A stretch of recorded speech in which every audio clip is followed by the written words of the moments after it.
PCIJ tag Sandro Marcos in Martin Romualdez as pork barrel kings. Ay dito sa latest na report, PBBM entrusts Sandro Marcos to address alleged Ilocos Norte Fund issue. At sabi mga kababayan ng Palasyo Malacanang, pati sa lifestyle check, open sila. Or Clay Castro said, the President has read the PCIJ report. The President knows Congressman Sandro Marcos, understand the process, and knows how to answer this, sabi po ni Castro. Representative Paulo Duterte ang hiling ng ACT Teachers Party List na maimbestigahan ang flood control project sa kanyang lugar na puno umano ng congressional insertions. Ngayon sabi niya, yes, naging congressman ako noong 2019, pero hindi ibig sabihin ako ang nag-design, nag-award o nag-implement ng lahat ng proyekto. Nagpapagang mga balita at pagtalakay sa mga isyu na lipungan. Bulsa! Opinyon, banat at paglalantad sa katotohanan. Bulsa! What you see is what you get. You decide. Hello po mga kababayan, si Dante Maravillas. Pag-usapan natin itong mga mainit na balita ngayon.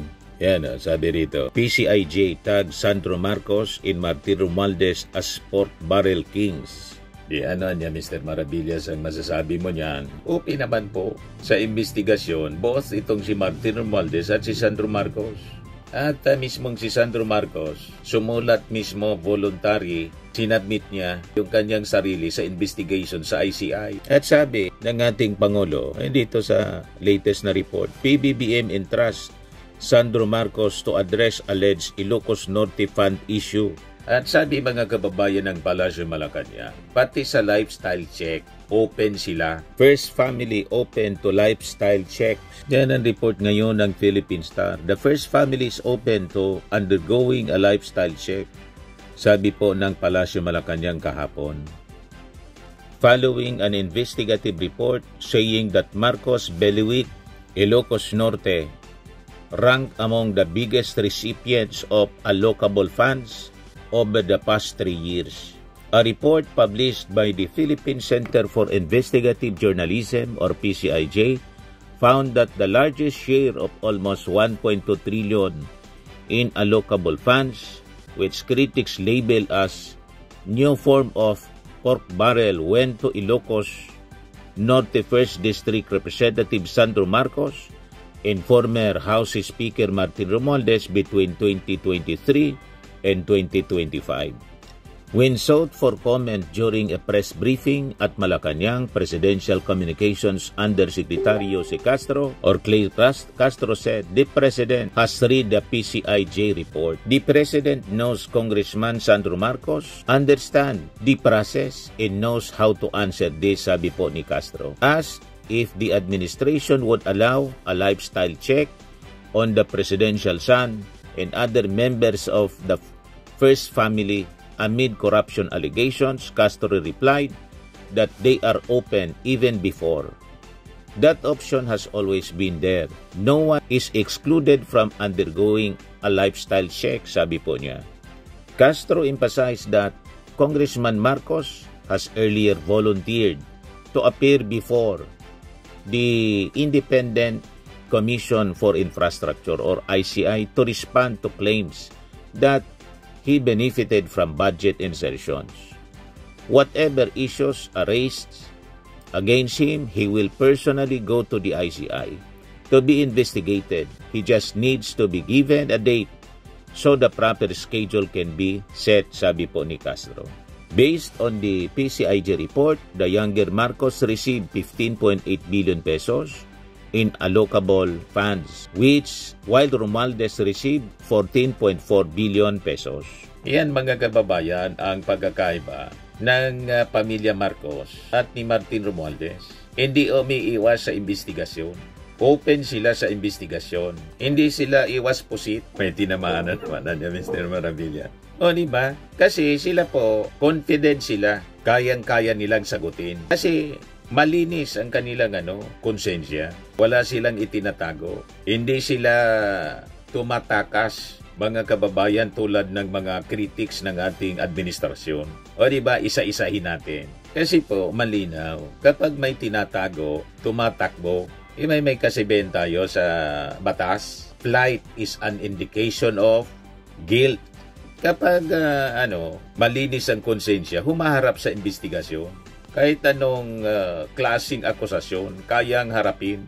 Yan ang tatak ng Marcos Romualdez, mga kababayan, as compared sa mga Duterte at ang kanyang mga supporters tulad ni Harry Roque. Nagtatago, mga kababayan, si Bato, bigla na lang nawala. Ini-encourage nga po ni Tito Sen, Senate President Tito Soto, ang sinuman sa publiko na mag-file ng complaint sa Ethics Committee. Kasi mag-isang buwan na po, hindi na nagpapakita si Bato, sumusweldo pa rin. Mag-file daw kayo ng ethics complaint para matakol po sa Ethics Committee ng Senado at mapatawa ng sanksyon.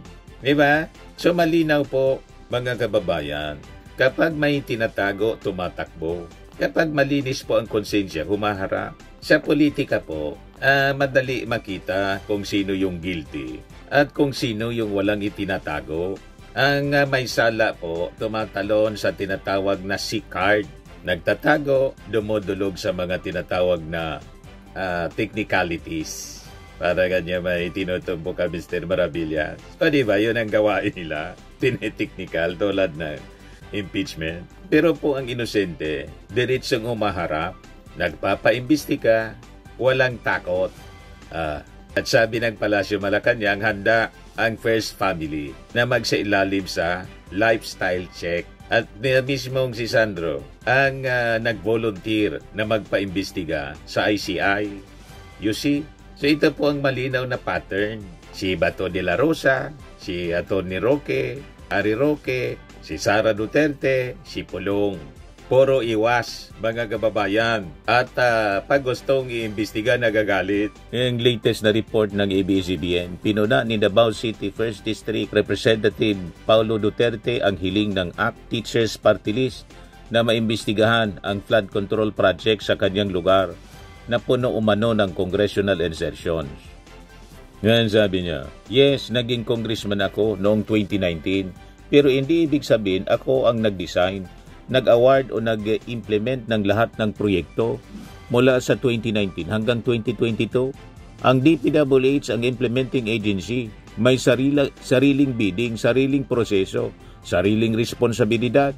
Kung totoong objective si Tino, bakit hindi niya sabay-sabay hinahabla ang mga distrito na may bilyong-bilyong flood control anomalies sa buong Pilipinas? Bakit ako lang? Bakit Davao lang? Anong bakit ikaw lang? Lahat iniimbestiga. Ang gusto mo, exempted ka. Ano ba? Yung investigasyon sa Occidental Mindoro, inimbestiga. Kaya nga may warrant of arrest na si Saldico at 17 other officials. At may mga nahuli na. At sa Bulacan, ghost flood control, may mga sabit na senador. At malamang, yon ang susunod na makukulong. I-issuean ng warrant of arrest. Di ba?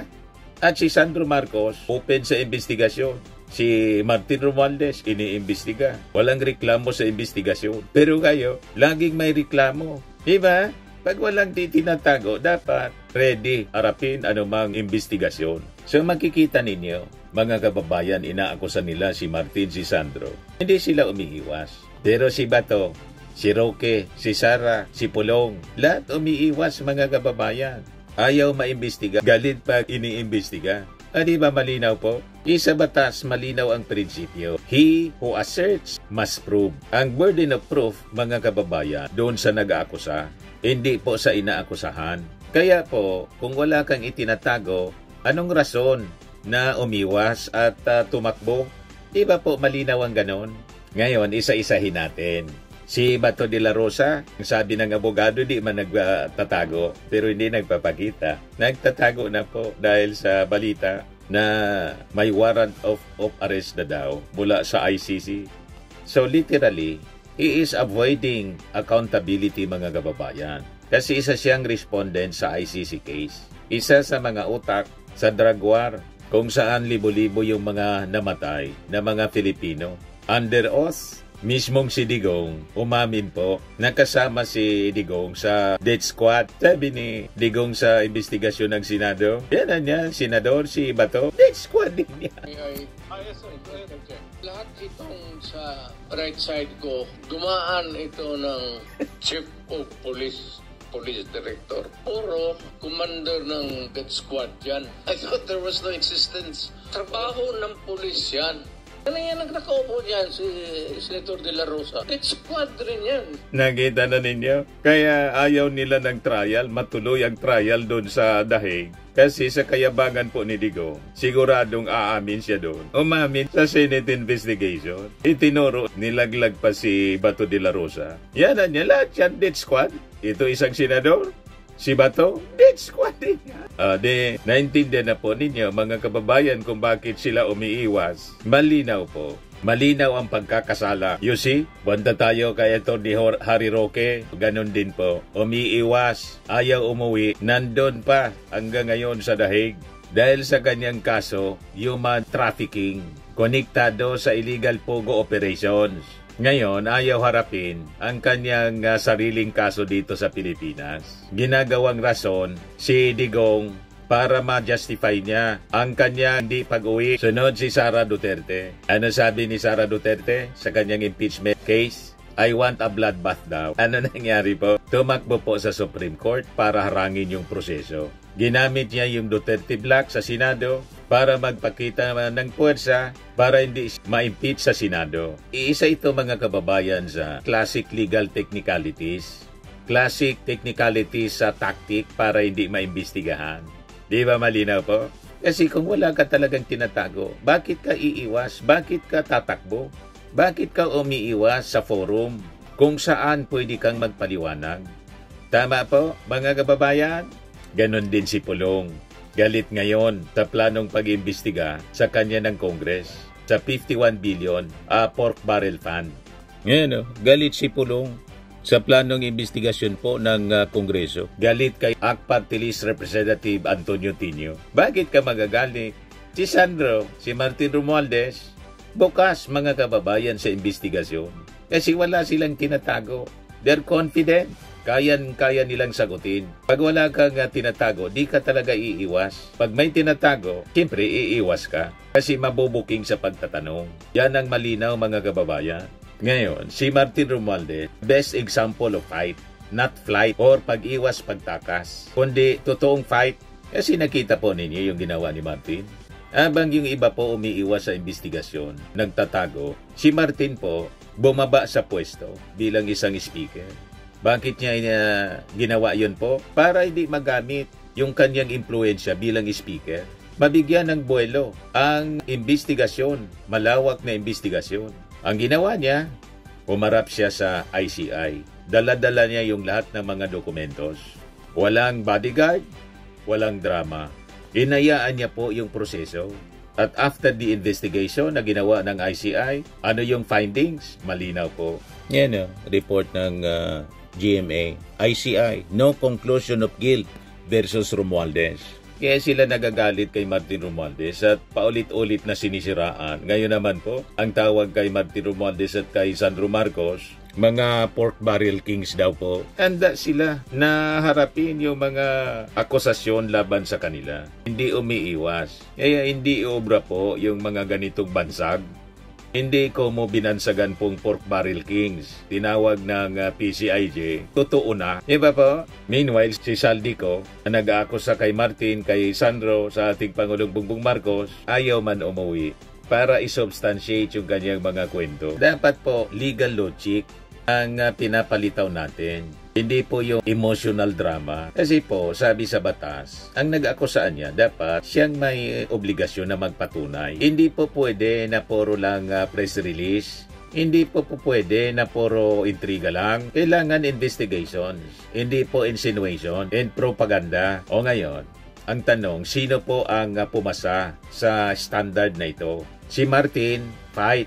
Si Sandro, fight. Sino ang bumagsak? Si Bato, flight. Nagtago na. Si Roque, ganun din. Flight, ayaw umuwi. Tumakas, mga kababayan. Si Sara, ganun din. Flight, umiwas sa trial. Ganun din ngayon ang ginagawa ni Pulong. Nagagalit, mga kababayan. Pag gustong imbestigahan, dapat welcome po ang tamang attitude ng taong walang tinatago. I-welcome mo ang investigasyon. Matuwa ka kasi yun ang pagkakataon mo na i-prove na mali yung akusasyon. Tama po? So ang pattern po, malinaw. Ang guilty po nagtatago, umiiwas. Ang inosente po, humaharap. Tama? So sa politika po mga kababayan, hindi po sapat ang puro satsat. Titingnan natin kung sino ang humaharap at kung sino po ang umiiwas, tumatakbo sa investigasyon. So malinaw po sa ating politika kung sino po yung mga umiiwas. Si Sara, si Bato de la Rosa, si Atty. Harry Roque, si Pulong, si Saldico, ay isa pa pala, si General Bantag. Ayun, mga kaalyado nila. Lahat nagtatago sila, umiiwas sa investigasyon. Diba malinaw yon? So lahat sila po, produkto ng Duterte brand. Iwas posoy palagi. Galit pag tinatanong, galit pag iniimbestiga. At kung ano-anong drama ang ginagawa, papariskon sa media para pagtakpan yung mga kamalian nila. Malinaw po? So doon pa lang po, makikita mo na ang katotohanan. Yan o. First family open to lifestyle checks. PBBM entrusts Sandro Marcos to address alleged Ilocos Norte Fund issue. Malinaw po, ready sila na magpaliwanag sa mga aligasyon. Pero si Sara, ayan o. Sara Duterte asks Supreme Court to reject House motion on impeachment ruling. Puro pag-iwas. Si Bato de la Rosa asks Supreme Court to block his ICC warrant. Malinaw po, mga kababayan. Hindi pa nga po nakikita yung talagang physical copy ng ICC warrant. Tumakbo na sa Supreme Court siya. Bato de la Rosa. Kaya gumalaw na po si Solicitor General Bernabe. Sabi rito sa balita kahapon, Solgen asks Supreme Court to deny de la Rosa's plea for TRO versus alleged ICC warrant. Sabi dito sa report ng ABS-CBN, Solicitor General Darlene Bernabe has asked the Supreme Court to deny the urgent manifestation of Senator Ronald De La Rosa to take judicial notice of the statements of Ombudsman Jesus Crispin Remulla that the International Criminal Court has already issued an arrest warrant against him. Bernabe said in a comment submitted to the High Court on December 1 that Remulla's media pronouncement do not constitute an official act of declaration of the national government. By their nature and in the context of their utterance, Ombudsman Remulla's statements are just his personal scoop and could not supplant the introduction of actual and proper evidence, sabi po ni Bernabe. The Solicitor General also stressed that in the absence of an actual warrant issued by the ICC, De La Rosa's prayer for injunctive relief has no leg to stand on. Wala pa nga pong physical ICC warrant. Ang sabi, digital copy man lang yung nakita ni Ombudsman Remulla, sabi ni Jumbi. Signed digital copy. Tumakbo na sa Supreme Court siya, si Bato de la Rosa, at hindi na nagpakita pa. Kaya sabi ni Tito Sen, sino mang interesado niya na mag-file ng ethics complaint laban kay welcome, mag-file niya kayo. Kasi kini-questions yung absences. Hindi na nagpakita sa sesyon. Pero sumusweldo pa si Bato de la Rosa. Sabi po ni Solgen Bernabe, at this stage therefore, Senator de la Rosa has no clear legal right that needs court protection because his fear of impending arrest and the supposed violation of his right as a consequence thereof, while imaginable, do not find anchor in any established fact. Tama. Ang yabang ni Bato de la Rosa na hinamon pa si Trillanes. Make my day, Mr. Trillanes. Sige mo anyang ngal-ngal. Sumama ka pa ang niya sa pagpusa sa akin. Ito na ngayon, hindi na nagpapakita si Bato de la Rosa, mga kababayan. Yan ang katawa-tawa dito sa kampo ng mga Duterte. Ang hilig nila magyabang, maghamon. Pagkatapos, pag kinonfront na po ang ganitong sitwasyon, kwento pa lang na may warrant of arrest, hindi na nagpakita. Pero ang Marcos Romualdez po, never na umiwas. Frontal, inaharap po ang mga akusasyon, mga kaso, never po na nagtago. Kasi hindi po sila takot sa kaso, hindi sila takot sa investigasyon. Kasi malinis po ang kanilang konsensya. Yan ang malinaw dyan. Kampante sila, tiwala sila, confident sila, wala silang ginawang mali. Yung sabi ni Martin Romualdez, I have nothing to hide. Yan yung sabi niya sa ICI. Sabi ni Congressman Puno at iba pang mga congressmen. No evidence linking Romualdez to flood control mess. Sabi ni Ronaldo Puno that evidence at hand would not implicate Romualdez. He was not a signatory of key flood control documents like the proposed budget or the General Appropriations Bill or GAB, noting that accountability rests on the Department of Public Works and Highways, Commission on Audit, and the Department of Budget and Management. If we are talking about malversation, how do you include a congressman who was not part of the team that signed the documents regarding expenditures done in the wrong way? What would hit such a principle would be the receiver of the money, which is the contractor, the payee, which is the DPWH, the reviewer, which is the COA, and the one that released the funds, the DBM. Paliwanag mga kababayan ni Puno. Nakita na ninyo? Yan ang rason kung bakit tiwala si Martin Romualdez. Ganon din si Sandro Marcos. Kaya open sila sa investigasyon, pati sa lifestyle check. May lifestyle check ninyo. Firmax Firming and Lifting Cream, pinapahid po sa mga pulses in affected area. Mainam po sa paninigas ng mga kaso-kasuan. Ito naman po, Automax Radiant Serum. Sa mukha naman yung application, anti-aging po siya. You will look 10 years younger than your age. Sa mga cancer patients naman po, baka lang gusto ninyo itong itry. Neng siya red mixed fruit drink. Hindi mo po siya gamot, food supplement siya. Kaya lang, gawa siya mga kababayan sa goji berry. Yung goji berry, may anti-cancer properties. O ngayon, yung mga inquiries ninyo, dumiritso na lang kayo sa aming messenger sa Facebook para masagot namin agad. Ayos pa? Ayos na ayos niya, Mr. Maravilla. Sa mga nagana po ng malinis and spacious fitness gym, pumunta lang po kayo sa aming Colossal Fitness Gym. May Grab car rental din po kami. But anyway, ito po pala yung aming bagong product na binibenta online. I am worldwide amazing pure organic barley powdered drink mix from Australia.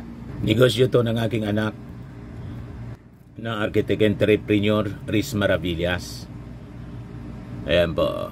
Kontakin na lang po ninyo siya, Riz Maravillas on Facebook. Ang mga health benefits niya, boost immunity, improves digestion, enhance energy levels, packed with antioxidants, prevent cancer. Ito naman po yung bago naming product na binibenta online. Eye Glow Serum, whitening po siya. Tingnan ninyo yung epekto sa aking anak na architect before and now. Yung mga inquiries po ninyo, dumiretso na lang kayo sa kanyang Facebook account, Riz Maravillas.